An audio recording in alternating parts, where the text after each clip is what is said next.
এখানে 16কে 13 দিয়ে গুণ করতে বলা হয়েছে, তো এই গুণটা তুমি কয়ভাবে করে দেখাতে পারবে? আমি গুণটা দুইভাবে করতে পারবো। কি কি ভাবে দেখাও?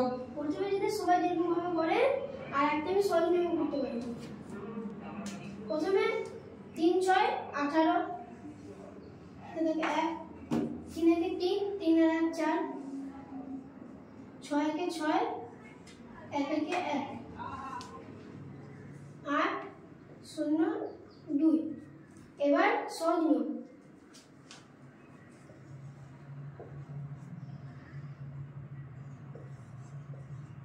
আচ্ছা, তুমি এক লাইনে এই গুণটা কিভাবে করে দেখালে? স্যার প্রথমে এই সংখ্যাটির সঙ্গে এই পুরোটা গুণ হবে, তাহলে 3 16 48 48 এর 8 আর এর হাতে থাকলে 4, আর তারপরে এই সংখ্যাটির সঙ্গে এই সংখ্যাটি পুরো গুণ হবে, তাহলে 16 কে 16 আর হাতে থাকলে 4, এটা যোগ করে 20 পাবো।